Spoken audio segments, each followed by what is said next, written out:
жан чыгат. Атаңдын көрүнү коргогон чаңды караса.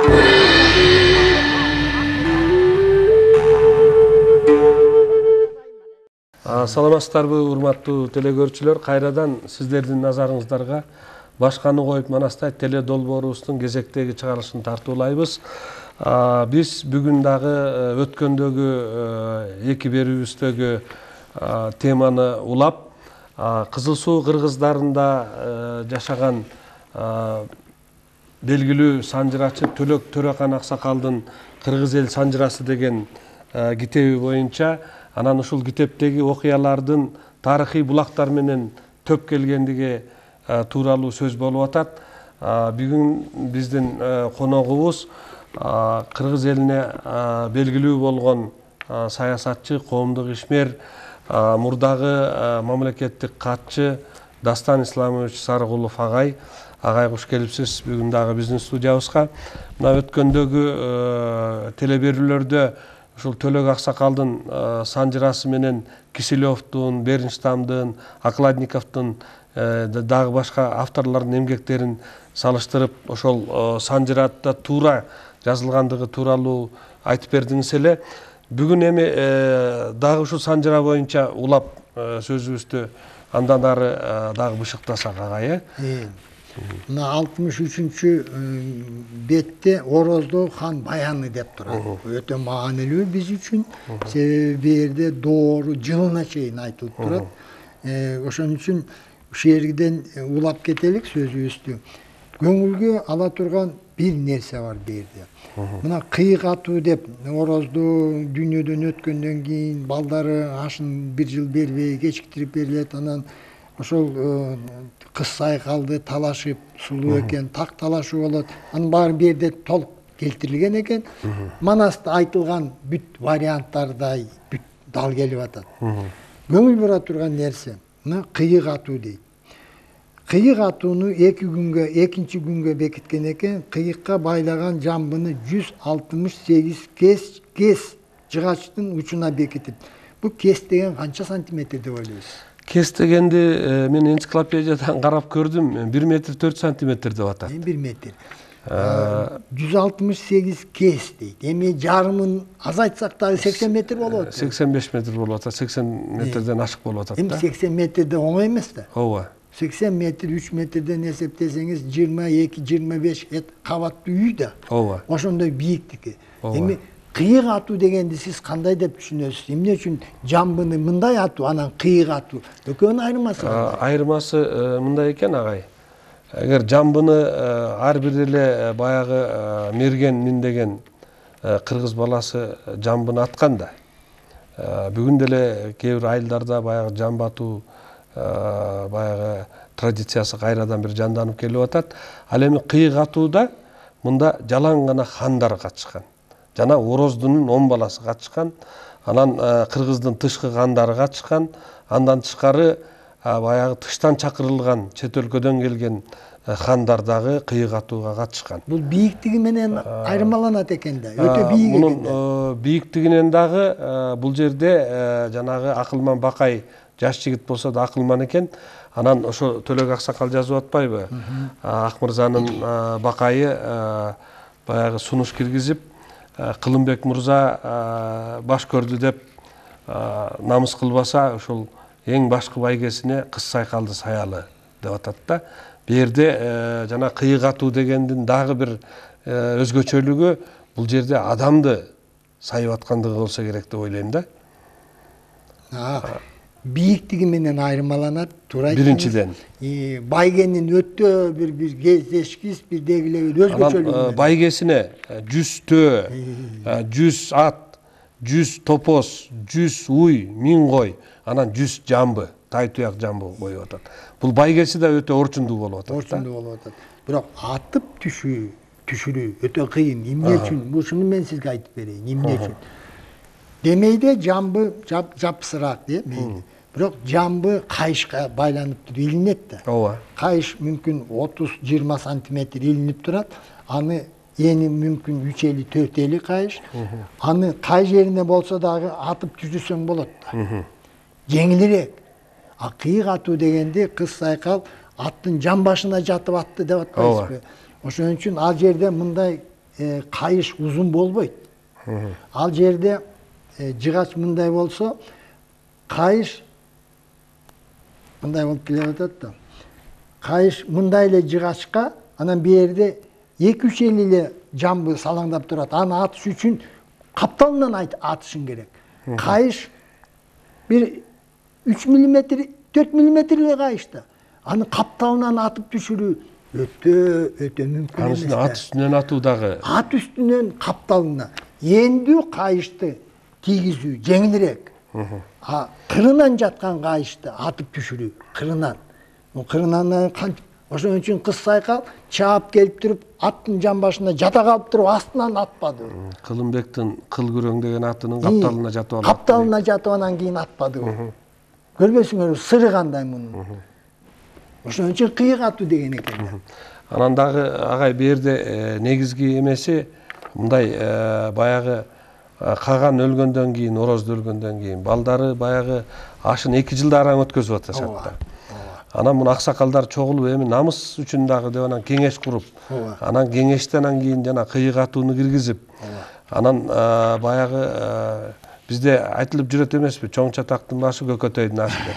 Анан бул Төлөк аксакалдын санжырасын окугандан кийин бул көкөтөйдүн ашы мейли ороздунун ашы чоң чатактын башы болгон экенби деп ой келет экен.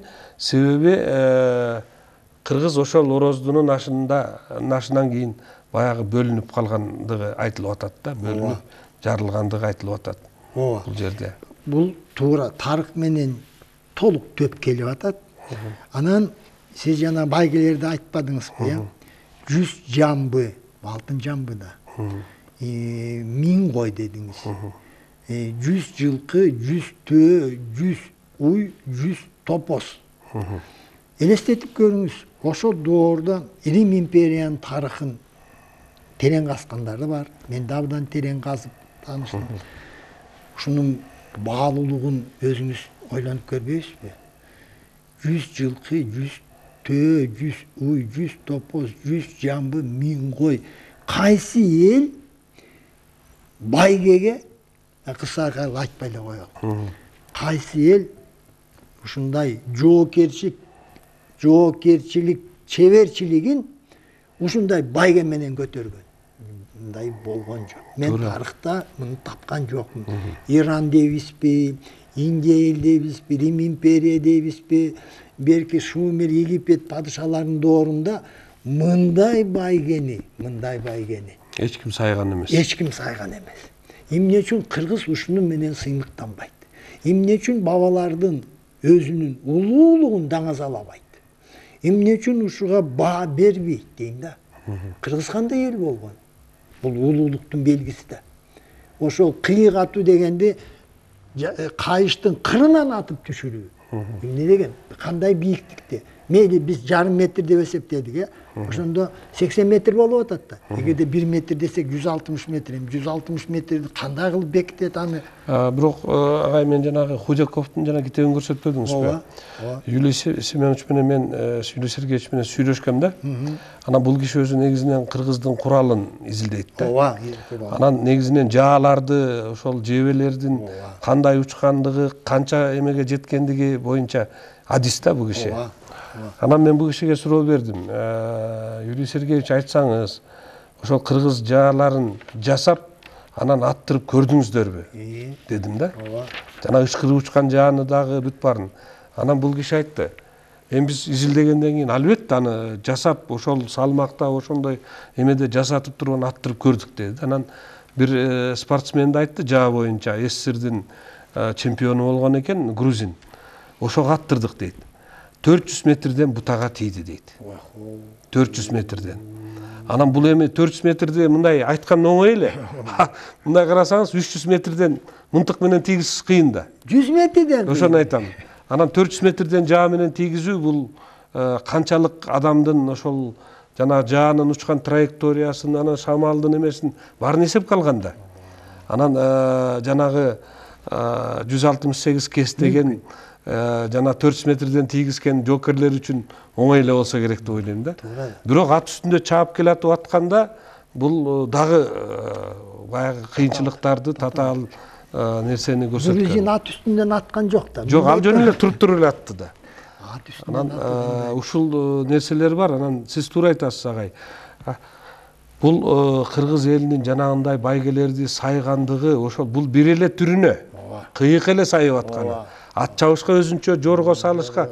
Бул жерде китепте жазып атпайбы?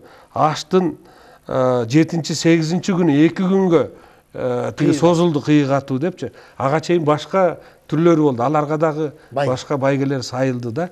Анан бир чети бул жагынан алганда жанагы Төлөк аксакал дагы, Киселев дагы жазгандай кыргызда байлык өтө көп болгондугу бул ачык эле айтылып атат да, көрүнүп турат ушул жерлерден. Ошон үчүн кыргыз дүйнөкөр болгон эмес да. Дүйнө колдун кири деп кыргыз айткан да. Ооба. Көрдүңүзбү? Себеби байлык бул дүйнөдө умтула турган максат болбой калган да. Эгерде ар бир жок деген үйдүн ат башында алтын болсо. Анан муну биз Манас эпосунан да көрөбүз да. Жанагы Көкөтөйдүн ашында Бокмурун айтып атпайбы? Мен атамдын жыйган дүйнөсүнүн баарын чачам деп.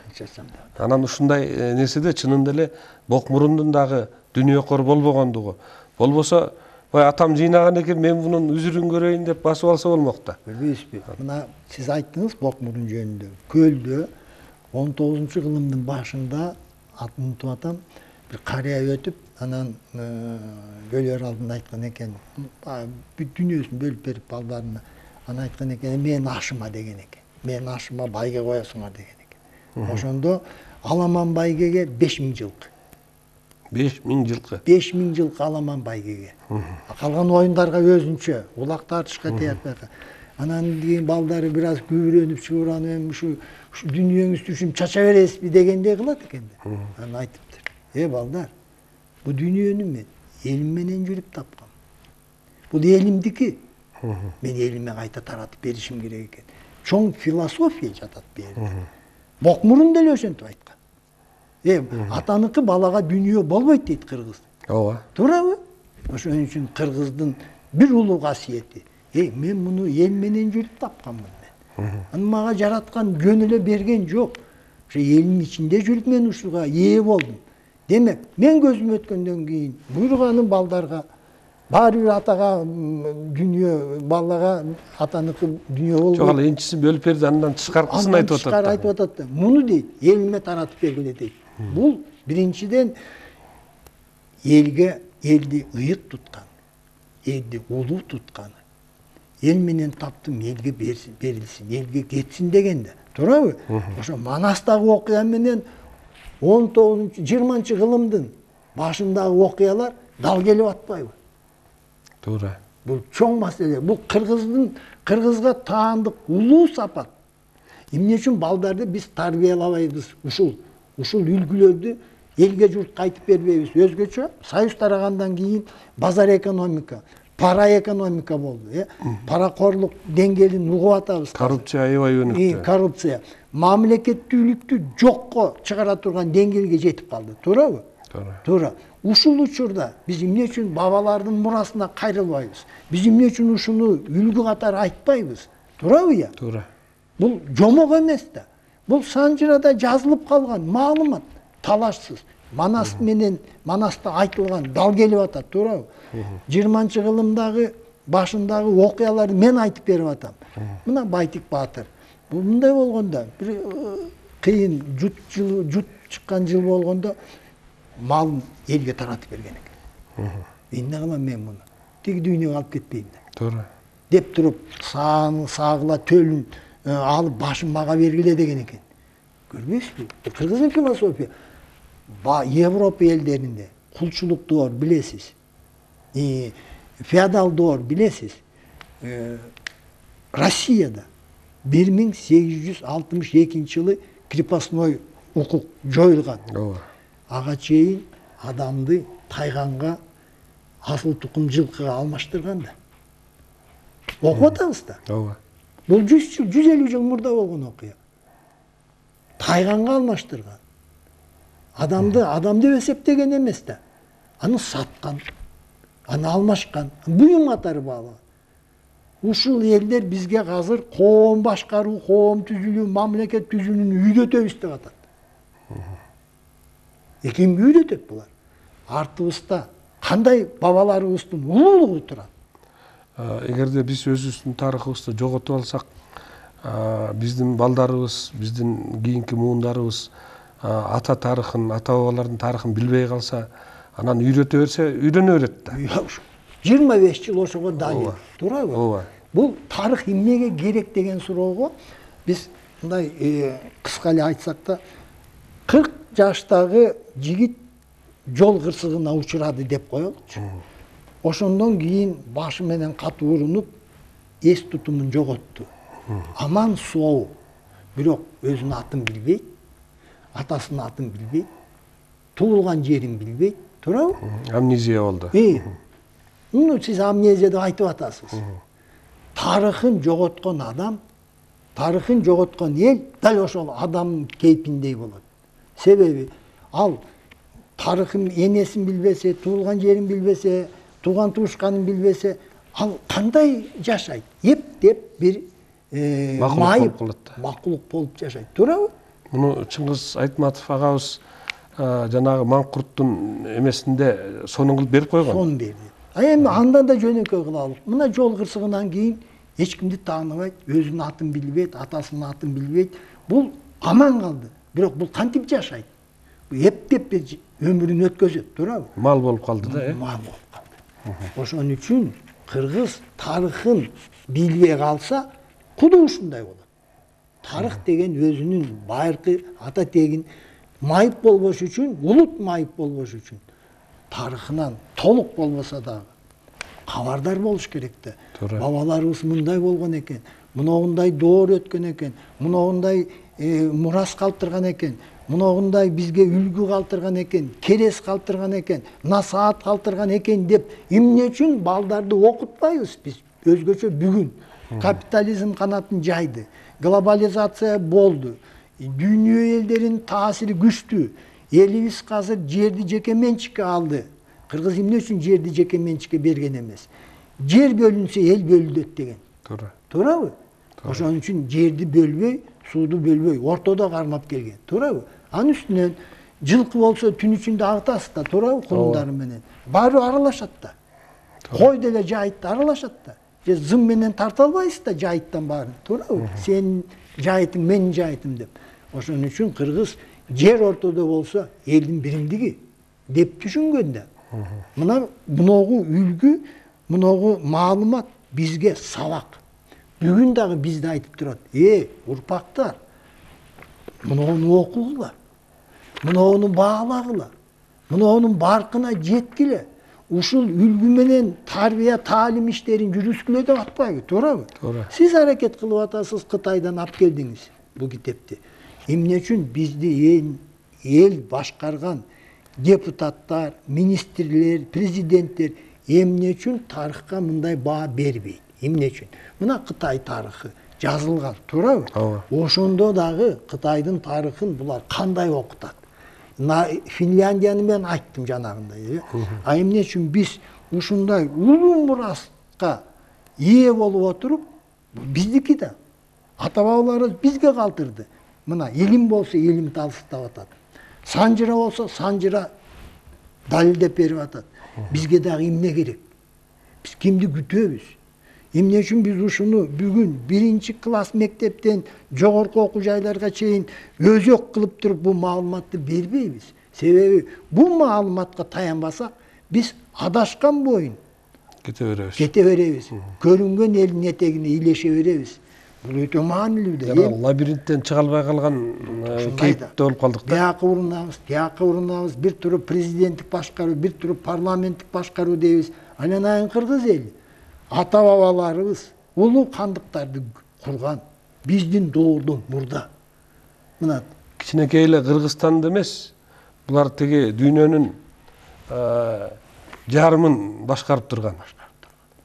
Ошон үчүн бөлөк элдер байыркы кыргызды жакшы билет экен да. Мен таң калганым, Иранын президенти бир эл аралык жыйында 2006-жылы Сауд Арабияда чоң жыйын болуп калды. Бириккен ислам өлкөлөрүнүн. Ошондо Танапис учурунда басып келип, мен таң калдым, мен таанып алсам, басып келип, анда март инкылабынан кийин ал акыбалды сурап, эл тынчтыбы деп айтып атпайбы? Биз дейт, кыргыздын байыркы тарыхын билебиз дейт. Байыркы эл экенин, улуу эл экенин сый урмат менен мамиле кылабыз. Биздин тилегибиз тезирээк тынчып, тезирээк алдыга бир жол тапсаңар деп Махмуд Ахмединежад айтып берди. Таң калыштуу нерсе да. Туурабы? Каабага киргенде жана 21 падышанын ичинен 12 падыша кирип кетти да. Тарекен батпайт. Нар жакта 20 президент калды, 19 премьер-министр калды, 12 падыша кирип кетти. Эми алардан жол талашпайын деп мен четте турсам, уюштурган адам келип, чыканагыма колун тийгизип кириңиз дебедиби? Таң калып калдым. Тиякта падышалар күтүп отурат.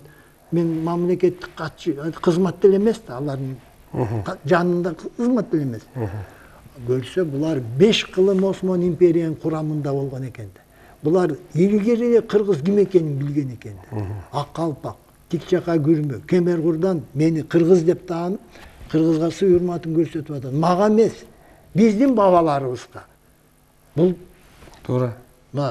Будда менен, тек Далай Лама менен Делиде жолуксам, а киши айтып атпайбы, көрүп алып, Будданын түз урпагы келиптир берген.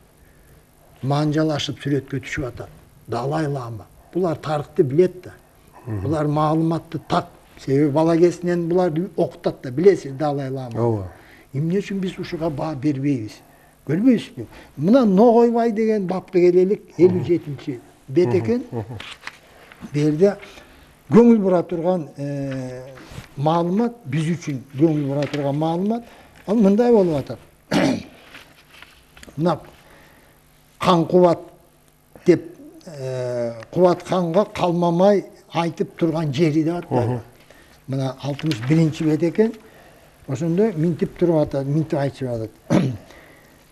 Элиң аман бар бекен, уялап турган жер эле ушул кыргыз элинде укмуштуу, кушчу эл эле, уюткулуу хан элең, нечен иштен куткарган, жаш чагында зал элең, баки ишти бүтүргөн, баатырлыкта пил элең, 40 уруу кыргыз эл эле, кылымга башы тең эле, 7 сан кыргыз ичинде кутмандуусу кыргыздын кушчу деген эл эле дейт. Бул бир уруу жөнүндө маалымат. Кудурет Алла жар бекен, кушчу эли аман бар бекен деп атат. Бу кайсы доор? Биз жанагы Долонбий бабабыздын санжырасынан 12-чи кылымдан бери көнүп калдык сүрүштүрүп. А бул байыркы окуя болуп атпайбы? Байыркы доордо кушчу эл деп айтып атат. Менин бөлөк беттеринде Багыш эли жөнүндө, Кыпчак эл жөнүндө мен мисал катары эле айтып атам да. Туура түшүнөт деп ойлойм көрөрмандар. Мен тияк бияка тартпайм. Мына мисалы ушул жерде кушчу элин кандай баа берип, кыргыз урууларынын бир уруусу, туурабы? Ооба. Биз эмне үчүн мисалы жалпы кыргыз эли, ошонун ичинде кушчу эли, ушуну окуп алып балдарга эмне үчүн айтпайбыз? Айланайын, ата бабаң мындай болбоду беле? Бул мына ондай доордо болбоду беле? Ал убакта биз ага катары туткан эл, эми ачык айтканда токой эле жүргөн да. Дайыны жок болчу. Дайыны жок болчу. Эмне үчүн биз ушуну таразалап элибизге айтпайбыз? Бу жерде дагы бир өтө маалымат, кыз сайкал жөнүндө биз сөз кылабыз. Анткени эми түшүнүктүү аял заттан эң байыркы биз Каныкей апабыз бар, кыз сайкал бар, Жаңыл мырза бар, Берже Курманжан апабыз бар. Кыз сайкал жөнүндө ушул жерде талашсыз маалыматты мен келтирейин. Эмне үчүн мен муну келтиргим келет? Себеби биз да билелик да, ким, кандай, кайсы уруудан, кайсы элден чыкканын. Бул бөлүнүү эмес. Бул даңазалуу, даңктоо дегенди гана туюндурат. Мен ошол жерде 65-чи бетти алсаңыз, 65-чи бетте минтип турат. Мына бу жерде минтип жазылып турат. Энесайдын Карагайлуу Гүл Токой деген жеринде Бек мырза дегендин 100 000 түтүн эли, Кал мырза деген баатыры болуп, ошол жерде бир хандык эл болуп туруп калышат. Кылымбек менен Кыз Сайкал 20.000 түтүн кушчу эли менен Энесайдын Орто Карагай деген жеринде туруп калат. Калмырза Шаа Темир, Чын Темир бектиги өзүнүн эли болуп 30.000 түтүн эл менен Жылаңбаш деген жерге туруп калат. Ары Кыпчак элинин Акмырза деген беги Жазы деген жерге туруп калат деп жүрөт. Бул жерде Кошойдун дагы 100.000 эли менен ат башыга кеткендиги айтылып атат да. Убакыты тар да. Ал болсо мунун баарын кенен айтсак болот. Бул Манастыкка дал келип атат, бирок ушул жерде Кыз Сайкал өзү кушчу элинин кызы болгон үчүн, Кылымбектин кызы да. Кылымбектин кызы, бу жерде жазылып атат. Кылымбектин кызы Кыз Сайкал деп атат. 20.000 түтүн кушчу эли менен дейт. Демек кушчудан да Кыз Сайкал. Бөлөк өз эли менен турду да. Ооба. Өз эли менен турду. Демек биз эмне үчүн муну менен байыркы доордо кушчу элинен чыккан Кыз Сайкал деп толуктап койсок, эмне биз бөлүнүп кетебизби мындан? Жок. Биз болгон уруун болгон айталык да. Туурабы? Бөлөк жерде Багыш элинде ушундай маалымат бар. Кыпчак элинин Тейит, Кесек элдерине тиешелүү. Баарына тең айтып отурсак дагы 2 саат убакыт кетет. Мисал катары, мына кушчу эли бу жерде ачыктан ачык айтып отурат. Кыз Сайкал атасы Кылымбек менен 20.000 түтүн Энесайдын Орто Карагай деген жеринде туруп калат дейт. Демек Кыз Сайкал кушчунун кызы экен. Бул жерде агай жанагы тиги Ороздунун ашында жанагы кыргыз бөлүндү деген нерсе баягы эч кимиси аталбай коет да. Ороздун 10 баласы аталбайт, кыргыздын башка хандары аталбайт, тыштан келген хандар да аталбай коет да. Аягында эң артында Кыз Сайкал чыгып, анан атып алып атпайбы. Анан Кыз Сайкал айтып атат, аксакалдар, эми мени сайдыңар эле. Эми кыздын ордуна кимди бересиңер? Дегенде анан аксакалдар баягы тамашачыны аралаш Ороздунун 10 баласын бердик деп коюптур да. Анан ошондон кийин жанагы 100.000 эли менен бул бизди шылдыңдап атат деп, анан бул жанагы душмандын берки жоонун арасына көчүп кеткендиги ошондон болуп атат да. Анан могу китепте бул тарых китеп. Бул тиги Санжыра болсо бул тарых китеп. Бул жерде ошол 100.000 элдин келгендиги, Кытайга кошулгандыгы жөнүндө, анан аларды кандай орундаштыруу жөнүндө бу жерде айтылып атат да. Анан ушул дагы мына тарыхый маалымат менен Санжыранын дал келгендиги болуп атат да агай. Анан эми ушул эле окуяны Саякбай Каралаевдин вариантында манасында дагы баягы Алооке молтолор кандай кылып кыргызды баягы чаап алгандан кийин бөлүү тууралуу, кайда жайгаштыруу тууралуу, анан бирин Алтайга, бирин Кангайга, бирин Эренге, бирин Тереңге айдагандыгы тууралуу Саякбайда айтылып атпайбы? Ошол эле окуяны могул жерде дагы бирок Кытайдын аттары менен жазылган, ошол бир нечеге бөлүп, ар кайсы жакка бөлүп салгандыгы тууралуу маалымат кетип атат да. Ушул 3 маалымат бири-бирине дал келгенин биздин тарыхчылар качан мойнуна алат? Мейли мойнуна албай эле койсун. Бирок биз калың элге айтсак бүгүн мындай көрсөтүп, илимий эмгектерди, тарыхый эмгектерди мен оюмча эл ишенет. Мындан кийин биз элибизге айталык. Кыргыздын тарыхы аныкталган, жазылган, далилденген, тастыкталган, бери дегенде 7-10 миң жыл тарыхы бар. Ооба. Бери дегенде 7-10 миң жыл тарыхы бар. Эми бул тарыхты 90 жыл жаап жашырып келдик. Анан Союз урагандан кийин биздин тарыхчылар көңгөн тарыхын, билген тарыхын айтып атат. Ал эле кечиримдүү. Бирок биз ушунча тарыхты кесип ыргытып жибере албайбыз да. Тарыхты көрбөй коеюн десең дагы ар кайсы илимий булактардан чыгып келатат. Кийин убакыт болсо мен мына палеоастрономия деген билим бар. Палеогенетика деген жаңы билим бар. Палеолингвистика деген билим бар. Ошолордун баары палеоастрономия, палеогенетика, палеоботаника. Ушунун баары далилдеген маалыматты эми буну азыр адистер гана билет. Мүмкүн калың эл буга кызыкпайт, бирок негизинен маалымат алыш керек да. Окуй. Жалаң эле тарыхый археологиялык казуулар эмес. Жок. Палеогенетика, далилдеп берет экен. Мына кыргыздын жанагы хромосому 35.000 жыл мурда бөлүнүп чыкты дейт. А A1 деген 15.000 жыл мурда бөлүнүп чыкты дейт. Бул генетиктер айтып атат да. Болгондо дагы 18 мамлекеттин генетикалар айтып атат. Генетиканы иликтеген институттар айтып атат. Мен ошол институттардын атын атап көрсөм, сиз таң каласыз. Бул институттар кайсы жердин институттары? Мына бул институттар бирок кайталбай кийин Великобритания, Өзбекстан, Калифорния, Россия, Техас, Америка, Хьюстон, Мадурай, Камарайский университет, Индия, дагы Великобритания, Оксфорд, дагы Великобритания, Ереван, Армения, Тбилиси, Грузия, Иран, Тажикистан, берде биздин да генетиктер Бишкекте жүрөт. Казакстандын генетиктери, Түркмениянын генетиктери, баш аягы 18 мамлекеттин генетиктери. Булар кыргызга тартпайт да. Ооба. Болгонун болгондой деп берип атат да. Ооба. Ошондо бир көңүл бура турган нерсе, берде маалымат өтө чоң, көп. Бир нерсеге көңүл бурайын. Эмне деп атат да? Распространение возраст гаплогруппы R1A1 совпадает с предполагаемым переселением этих народов, которые оставили прекрасный образец археологических остатков, известных под названием курганная культура. Дөбө маданияты жөнүндө. Дөбө маданиятын калтырган элге таандык деп атпайбы. Ал кыргыздарга дебейт. Дөбө маданиятына дейт. Дөбө маданияты бул кыргыздын маданияты. Хакасиян жана бир саат айтып бербедимби? Кандай маданият экенин.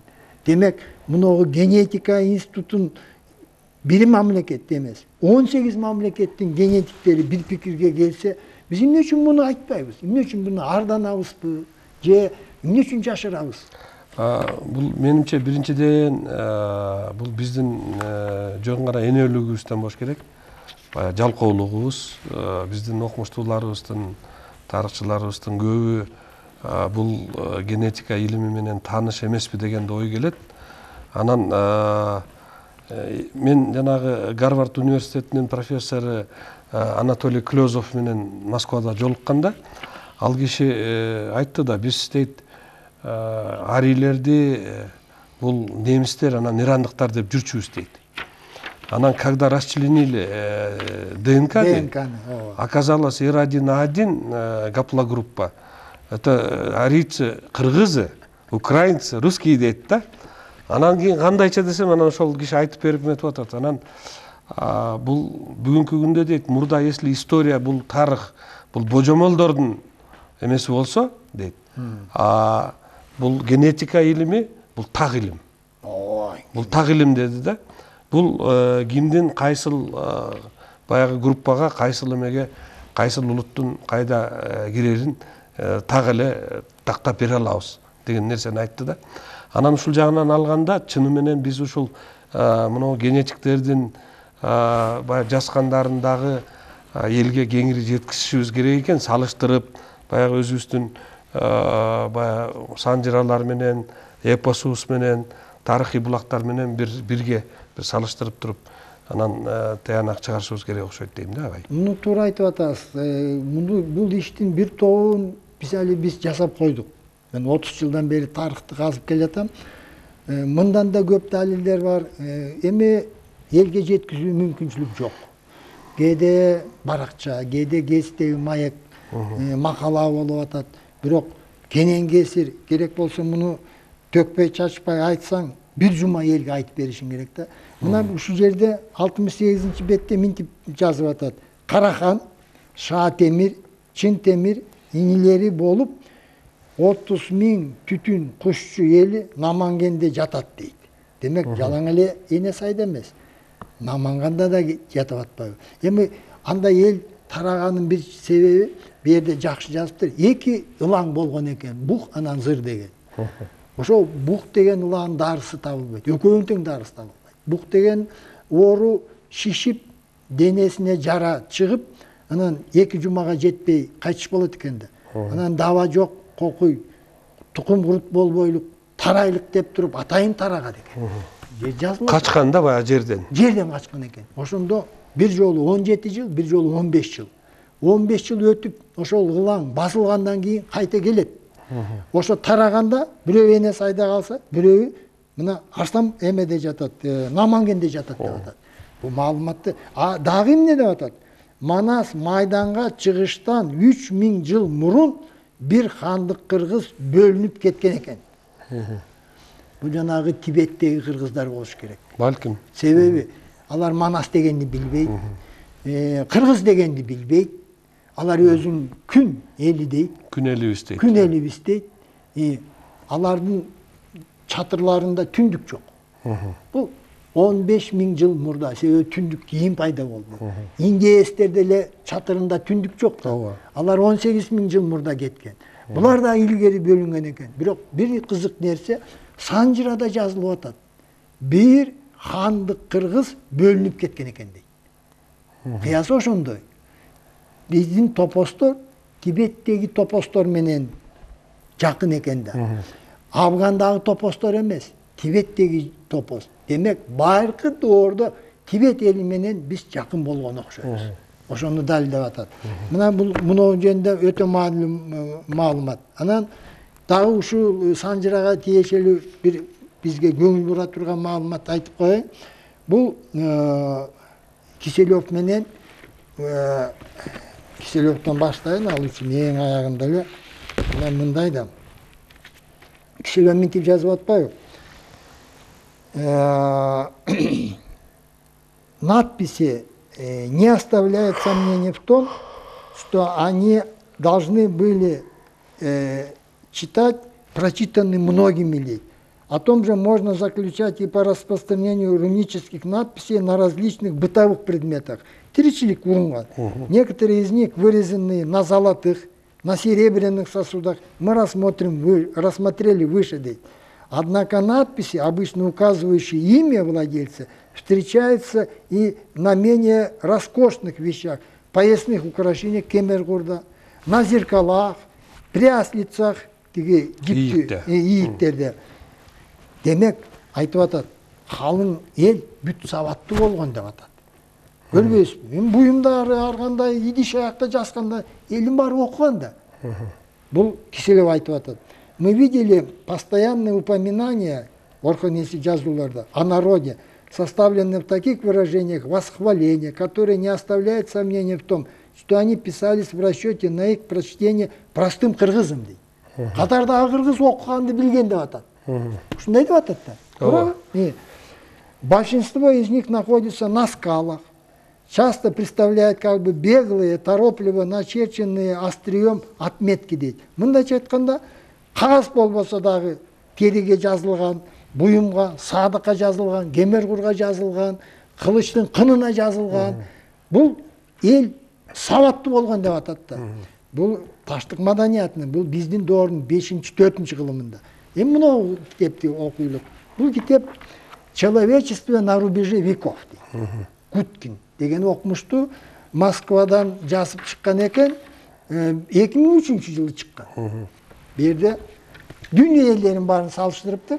Ошондо мынтип атат: численность грамотного населения процентах дейт. Анан ордун берип атат. Бул сабаттуу деген.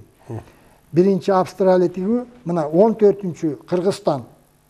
Анан кийин Казакстан, США 19-чу орун, Россия 22-чи орун, Франция 29, Япония 31, Швейцария 37, Англия 38, Южная Корея 49, Кытай 102, Турция 100, Малайзия 94. Кыргызстан бүгүнкү күндө деле сабаттуулугу жагынан жогору экен да. 14-чү орунда турат. Мына Турция, Кытай 102, Турция 100, Малайзия 94, Канада 58. Бул муногу Киселевдин маалыматы менен дал келип атат. Кыргыз окат өтпөй калганда дагы карыстанса дагы баласын окутат. Ооба. Туура. Бул Совет доорунда таандык эмес. Бул таштык маданият. Байыркы замандан бери эле. Байыркы замандан бери. Карасук маданиятынан бери, тагар маданиятынан бери кыргыздарга мүнөздүү. Эмне үчүн биз муну айтпайбыз? Мына Киселев жазып атат. Гуткин далилдеп берип атат. Эми ошол сабаттуу эл жумуш таппай 1 миллиону бөлөк жерде жүрөт. Бул эми бөлөк маселе, аны козгобой эле коелук да. Өтө маанилүү маалымат. Эми бул Санжырада сөз уланы берсек көп, ушу менен биз 3 саат убакыт бөлүп койдук. Өтө маанилүү маселе, өзгөчө бүгүн. Коомдук турмуш, социалдык маселелери, анан эл башкаруу кандай болмок? Бул бизге өтө маанилүү да. Биз муну четке кага албайбыз да. Жазууга байланыштуу дагы ошо Төлөк Аксакалдын эмесинде жүрөт. Баягы Эне Сайдан көчүп келип кыргыздар. Анан талашка келип, анан жер талаш болуп калат экен да. Ооба. Ошол жерди окудуңузбу? Бар бу жерде, бар. Анан баягы жер талаш болуп калганда ошо Кененимдин балдарынын убагында экен да. Уже Манастан кийин Кененимдин балдары Акылбек деген Беймырза Акылбек дегендердин тушунда жер талаш болгондо, анан кийин баягы келип би хан болгондон кийин келет, баягы келип элден сурайт экен, эмнеге жер талашып атасыңар десе, ошондо бир аксакал, 130 жашка чыккан аксакал айтып атат, 60 атаңды айдатып берем, 70 атаңды жетелеп берем деп, анан кийин бул жет атасын билбеген тиги жетесиз кул дегенде айтып, анан жүйөм бар, төлөйүм бар дейт да, документим бар деп атат да. Анан неге талашпайт экен, бул менин жерим депчи. Анан эмне жүйөңүз бар дегенде, койнунан эмеге чүпүрөккө оролгон жыгач тактаны алып чыкты дейт да. Тактанын бетинде карта экен дейт. Анан картада жазылып турат дейт. Талас, Кеңкол, Чаткал, анан бир топ жерлер жазылып турат да. Анан бул Кушчунун жери деп, анан Эр Манастын, Эр Бакайдын колу коюлуп турат деп атат. Анан бул жөн эле жазылып калган эме эмес болуш керек да. Тактанын бетинде ошол документ окшойт. Ошол мөөрү басылып, колу коюлган деп айтылып атат да. Анан бул ушу Төлөк Аксакалдын китебинде жүрөт. Анан бул бир чети. Экинчи жагы, ошол заманда аны ошо жөнөкөй эле кишилер келип жер талаша берген эмес да. Мындайча айтканда, ошо кат тааныган үчүн жанагыны көтөрүп жүргөн, аздектеп, койнуна катып. Анан ушул жагынан алганда дагы бул Төлөк Аксакалдын Санжырасында көп баягы бизге кыргыз, бүгүнкү Кыргызстан элине, бүгүнкү кыргыздарга өзүбүздүн тарыхыбызды таанууга, кыргыз өзүн өзү таанууга чоң баягы салым кошо турган эмгек экендиги талашсыз экен да, агай. Туурабы? Бул эмгек, ачык айтканда, бүгүн суроо берелик.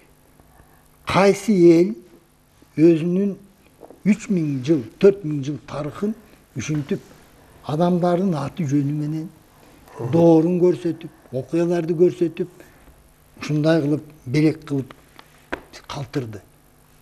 Оңой эмес бул суроо. Бүгүнкүгө чейин биз только Кытайды эле билчүбүз да. Кытайды билчүбүз да. Бирок мен Кытайдан 2006 жылы Кытайда Манас эпосуна арналган илимий жыйын болду. Анан 35 адамды чакырыптыр Кытай. Жол киресин төлөп. Бүт чыгымдарын көтөрүп. Бир жумалык конференция. Ал убакта мен катчымын. Анан алар айтты, 35 адам, мен биз бирөө бир баштап барса жакшы болот эле. 35 адам оңой эмес да, анан иш көп, бирок ошондо 3 күнгө президент уруксат берип, мен баштап барып калдым. Сөздүн кыскасы, мен сурадым Пекинден келген алардын өкүлүнө. 16 миллион доллар жумшап, Манаска жыйын арнап. Кыргыздардын саны 160-180 миң Кытайда. Эмне мындай көңүл буруп атасыз дедим да. Алар айтат, биз тарыхыбызды так билебиз дейт. Кайсы падышабыз, императорубуз, кайсы жылы, кайсы жерде төрөлгөн, кайсы жерде көзөткөн, кайсы жерге коюлган. Бирок биз дейт, ушунча эл сан айтып, түпкү бабабыздын ысмын дүйнөдө теңдешсиз эпос кылганга жараган жокпуз дейт. Силер, кыргыздар, Манас бабаңарды дүйнөдө Махап Каратадан 2 эсе көлөмдүү Манас кылып даңазалап атасыздар дейт. Мен ошондо ойлонуп калдым. Биз эмне үчүн ушундай ойду жүгүтпөйбүз, ушуга сыймыктанбайбыз? Эгерде Кытай өкүлү, Пекинден келген расмий, бийик даражалуу өкүл айтып атат, биз буга жете алган жокпуз дейт. Манаста айтып атпайбы? Аттын кашкасындай, кыргыз уйдун түгүндөй калмакка. Мына бөлек елдер баа бергенде биз эмне үчүн баа бербейбиз? Суроо да туурабы? Эми мына бу жерде көп маселе бар. Бирок бүгүнкү турмушта жана баш мыйзамды улам өзгөртүп атат. Өлкөнү кандай башкарабыз деп атат. Ушундай талаш болуп атпайбы? Алдыга жолду кандай табабыз? Бийликти кантип жүргүзөбүз деп. Бабаларыбыз кантип жүргүзгөн? Жана мен айттым, 10 башы, 100 башы, 100 башы бириктирип, 1000 башы, чечен, чебер, акылдуу аксакал деп атпайбы? Бу жерде эмне деп жазып атат? 10 000 түтүн болбосо бий болбойт дейт. Демек бийдин бири 10 000 түтүнгө экен да. 10 бийди башкарбаса бек болбойт дейт. Демек бек 10 бий. Бий 100 000 түтүн. Элдин кыргыздын саны канча болгон байкабайсыздарбы? Кайсы доордо? 100 000 түтүндү башкарбаса папан хан дебейт. 6 папан хан болбосо чоң хан дебейт дейт. Кандай тепкич менен. Даражалардын баардыгын көрсөткөндө. Ирети менен, бирок ошондо санын карабайсызбы кыргыздын? Ушунча 1000 жыл мурда кыргыздын саны ушунча болсо, бүгүн эмне үчүн 6 миллион деген? Бул жерде чоң сыр жатат. Кыргыз ар кайсы жерлерде канча кандык болсо кала берген. Жынча тарап кеткен да. Кала берген. Бийлик жүргүзгөн. Мына бу жерде көчөрдүн тукуму. Жер деген жер айтып атат. Ал жер кучар болуп калды. Бүгүн кучар болуп калды чынында эле. Мына жерде Кытайдын булагынан Арашан деген кыргыздын жери Аляшан болуп калды. Ыр деген тамга жок Кытайда. Ооба. Туурабы? Ооба. Алашан деген жер Арашан, Кучар деген жер Көчөр, Гансу деген бар, билесиз? Ооба. Кең суу. Кең суу. Муну мен жазган жокмун. Кытайдын булактарында жазылып турат. Ооба. Демек кыргыз кала берген. Азыр Индияда 1 миллион. Алар өздөрүн Бутан мамлекетин өздөрүн кыргызбыз дейт. Биз кыргызбыз дейт. Малыбыз менен барганга даярбыз дейт. Кыргыз кала берген. Ар кайсы жерлерде мына жана канча көл, суу кыргызды аталбадыбы? Турмуш өйдө ылдый болот, кала берген. Түгүл Иранда да кала берген. Жакында эле бир интернет булактарында бир эки макала болду, бирин бири улаган Монголиядагы кыргыздар жөнүндө. Бирок аларды казак деп жазылып калган экен, бирок биз кыргызбыз деп айтып атпайбы? Монголияда. Анан бул дагы мындайча алганда бүгүн Казакстанда казак болуп жазылган кыргыздар, Өзбекстанда өзбек болуп, Тажикстанда тажик болуп жазылган кыргыздар дагы бар да. Азербайжан тиги акыны Генжевинин чыгармасында кыргыздар тууралуу айтылганы бар да.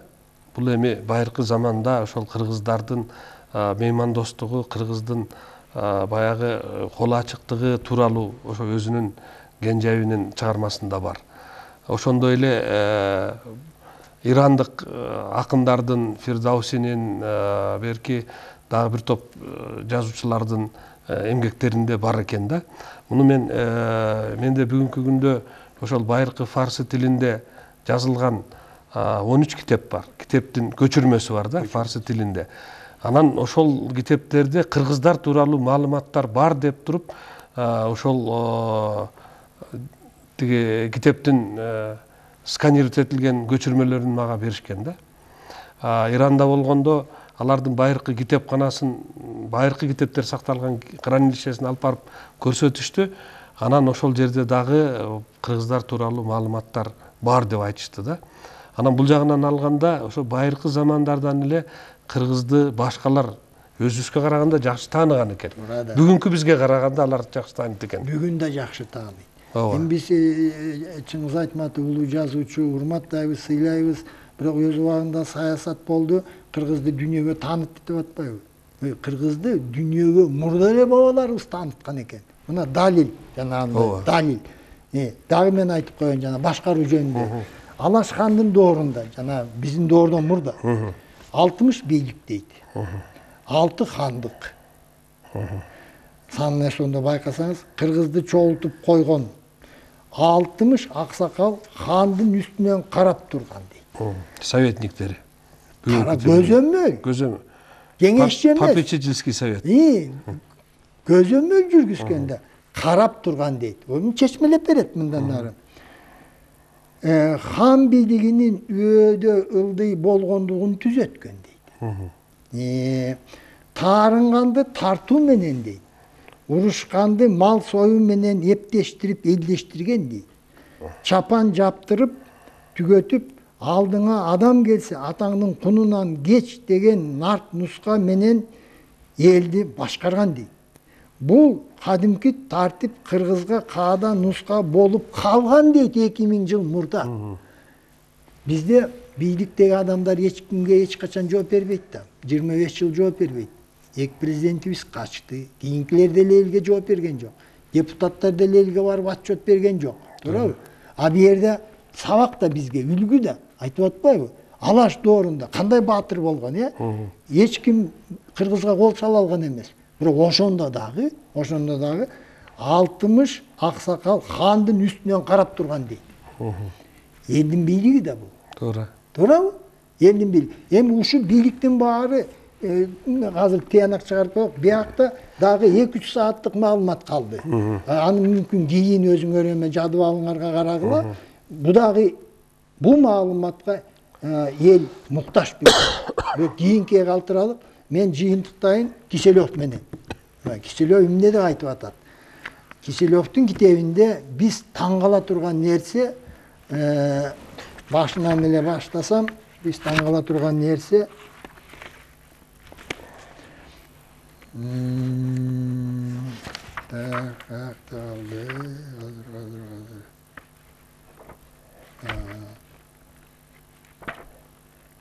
Киселев мынтип айтып атат. Афанасий доорунда мүзөлөрдө казып бүт элдин теңдигине таң калдык деп атат. Себеби бай адамдын мүрзөсү бай болуш керек да, ар кандай буюмдар жок андай эмес дейт. Кандай дөбө мүрзөнү ачпаса тең дейт. Афанасий доорунда ошондой көрүнүш дейт. Андрон маданиятында ошондой көрүнүш дейт.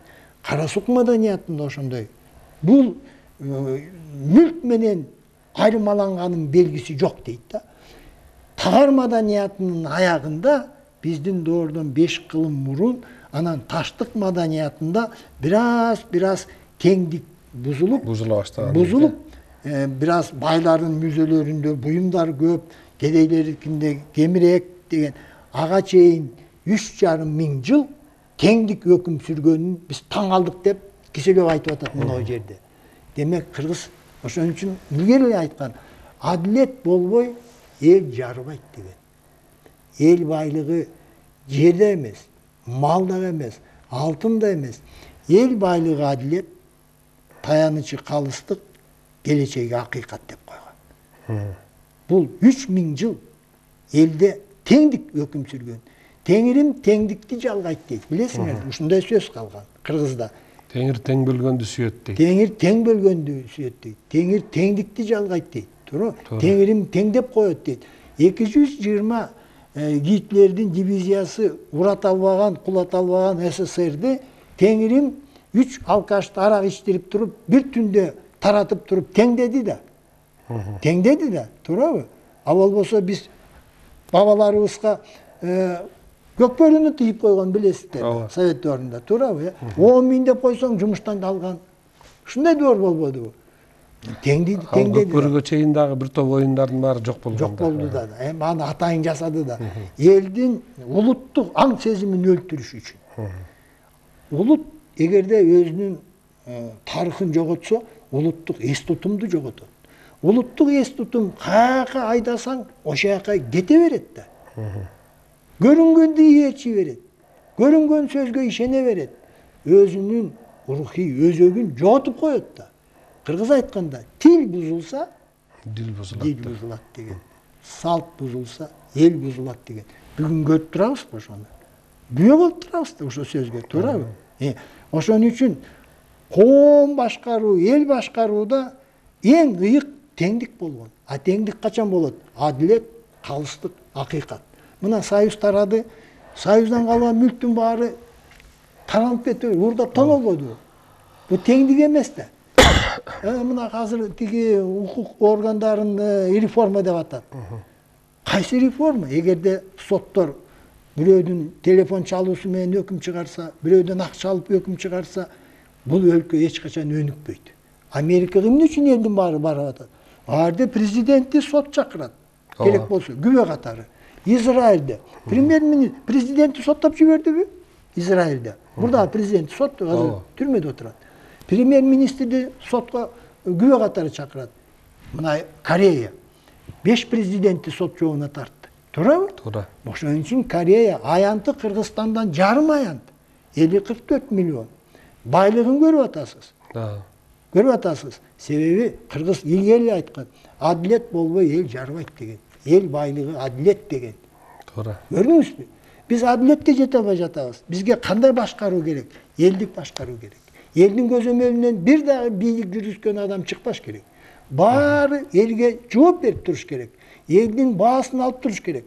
Бул Кыргыздын 7000 жыл тарыхы далилеп турат. Могу жерде жана Ороздунун баянында дагы айтып атпайбы? Орозду сөзүн жырбаган аксакалдар. Ооба. Орозду хан болсо да, каган болсо дагы, эгер аксакал сүйлөп атса, сөзүн буспаган дейт. Тилин алган, уккан. Ооба. Батасы менен байыткан. Ооба. Аксакалдар болгон дейт да. Анан бүгүн биз ушул элибизге мынау байыркы тарыхыбызды кенен кесири жеткизип алсак, ушул мынакей агай, сиз өзүңүздүн баягы күндүз жумуштан кийин келип алып, эмгектенип 30 жылдан бери ушул китептерди издеп, кыргыз ким болгон деп, ошол эмгектериңиз менен тапкан нерселериңиздин баарын белгилеп келип айтып атасыз да. Эгерде биздин бүгүнкү күндө тарыхчыларыбыз дагы ушу сиздей болуп изилдеп ушуну тапса жакшы болот эле. Бирок бүгүн деле өздөрү билбеген, таба албаган нерсени келип сизден көрүп, анан ошону дагы окуу китептерине киргизип, мындай кылалы, мына агай сизди дагы ушул авторлукка кошолу, ушуну пайдаланбайлыбы деген тарыхчылар болсо жакшы болот эле да. Эми агай, сизге терең ыраазычылык билдиребиз. Бизге бөлүнгөн убакыт дагы соңуна келип калды. Урматтуу телекөрүүчүлөр, мынакей биз Дастан Исламович Сарыгулов агай менен кыргыз элинин байыркы санжырасы жана санжырадагы айтылган сөздөр ошол тарыхта барбы, жокпу, ошонун чындыгы барбы, санжыра тарыхпы деген темада 3 передача, 3 теле берүүнү сүйлөштүк. Агай, сизге терең ыраазычылык билдиребиз. Моуреки өзүңүз ошол казып тапкан орустун окумуштууларынын мурдагы, кийинки, бүгүнкү окумуштуулардын жазгандарын келтирип атасыз. Ушул эмгегиңиз өзүнчө китеп болуп чыгып, дагы элдин баягы кыйрына жетсин. Балким дагы келечекте сизди чакырып, дагы эфир аркылуу элге кайрылып айтып бересиз. Урматтуу телекөрүүчүлөр, ушуну менен бүгүнкү берүүбүз соңуна чыкты. Кийинки көрсөтүүлөрүбүздө жолукканга чейин аман туруңуздар.